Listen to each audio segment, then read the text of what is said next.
Hello ladies and gentlemen, this is Blue Maxima.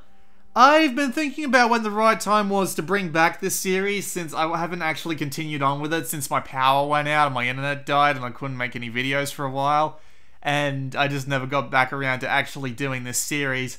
That and I didn't really get enough views on the other channel to make it worth two shits, honestly. So I'm just going to give it a go here. Maybe this isn't the format I should go in. Maybe I should go and maybe play games for a couple hours on the DualShock 4 and then record my first time looks at games on the Vita's control scheme. Maybe that would be better, but either way, I'm going to try one video of each of those two ideas and then I'm going to check the public response and I'll see if it's worth keeping around on this channel. But anyway, I just figured you might want something a little different considering I've been loading you down with PlayStation Mobile videos all this time. So we're going to take a look at Batman Arkham Knight's remote play. So as you can see immediately by the way I was holding my Vita, it's got rear touchscreen controls. That's not pleasant. But we're going to go to the options menu and have a look at the controls right away.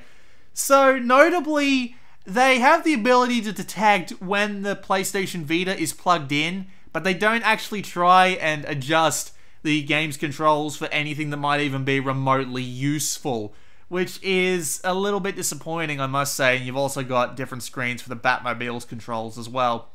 Unfortunately, you can't change any of these, so if any of this is even remotely uncomfortable to you, well, tough shit. So we're going to go to the AR challenges. We're not going to go into the story because there's a spoiler like right on my current continue point, so we're not going to be doing that.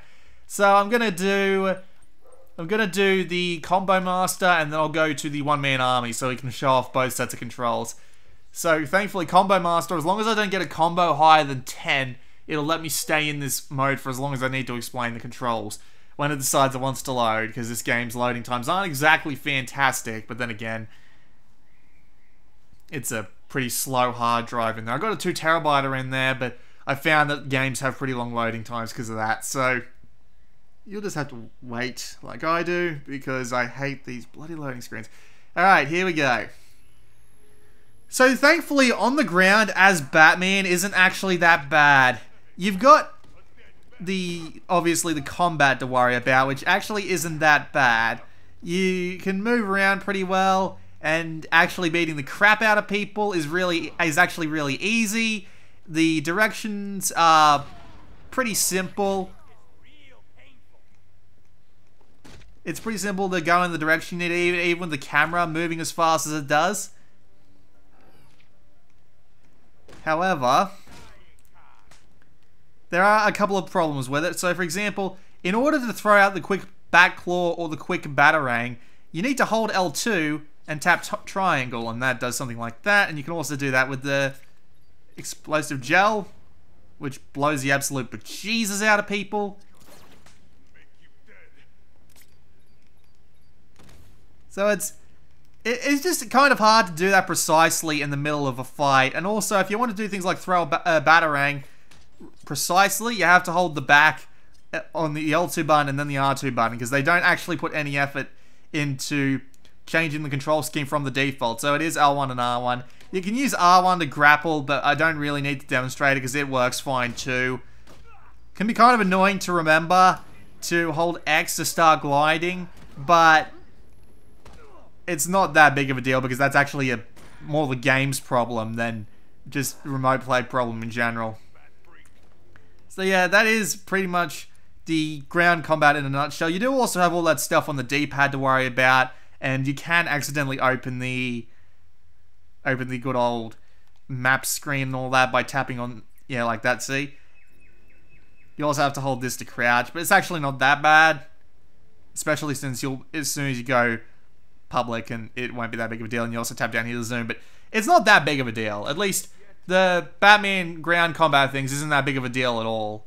Now, what is a bit of a big deal is the Batmobile controls. We're going to go and hop on the Batmobile. I haven't actually gone into the other options menu that has the relevant control for this, and I've got a good reason for it. So we're going to go with One Man Army, which is one of the Batmobile's AR challenges.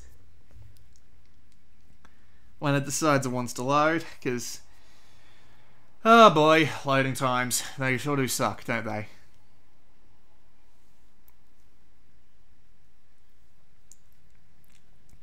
I'm gonna have to go into the options menu as soon as this challenge starts and then change the controls, because this mode's controls are really freaking weird. So this is where it becomes really, really obvious where they didn't put any effort into making sure that the game's controls work properly. So the battle mode toggle is usually on off, so I'm gonna put it on off to start with. And this mode is weird as hell. So here's the idea. You use the R2 button in this mode in order to drive your car. So you've got the accelerator on the back constantly at all times. You use the X button to use your dodging thrusters. If you want to change your camera angle, it's R1. And then to brake, you use the square button, which also serves as a power slide, which is kind of strange. Then, if you hold the L2 button, you go into battle mode, which is a massive pain because you have to constantly hold the thing on the rear touchpad there. So if your finger slips off that for half a second, you will go out of battle mode, and it will be annoying as hell. I just knocked that thing flat on its ass.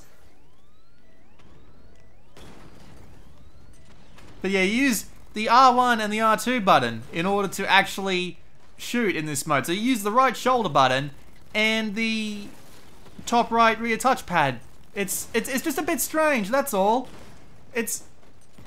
Now, thankfully, they do actually have a solution for this, but it's really odd. First thing we're going to do is I'm just going to let them kill me so that I can restart the... Actually, I'll just restart the challenge from here.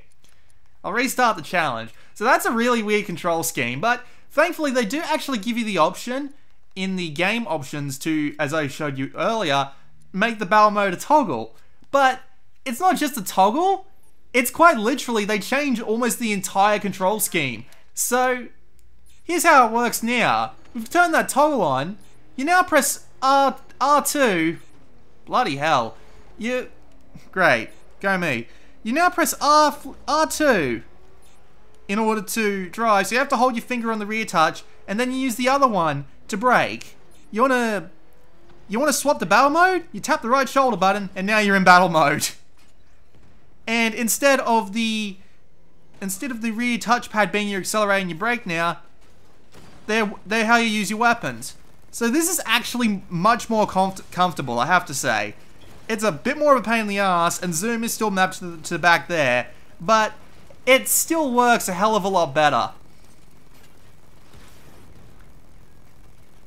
Now, admittedly,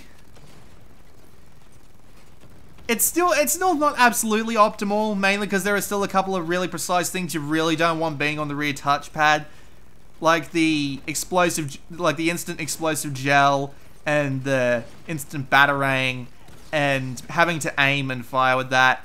And I would like having maybe the front touchpad for the Batmobile being mapped to swapping to the... to be able to swap to the bloody Batmobile tank mode so that you can have the fire buttons on the shoulder buttons, but overall it's not actually that bad. You probably could play the entirety of the game with it. There are other things that might get in the way, like having to do so much at any one particular time with the... just in the middle of the combat with all the instant things and all that, but other than that, it's actually not that bad, honestly. I don't have too much of a problem with this game's remote control scheme, remote play scheme. It's just...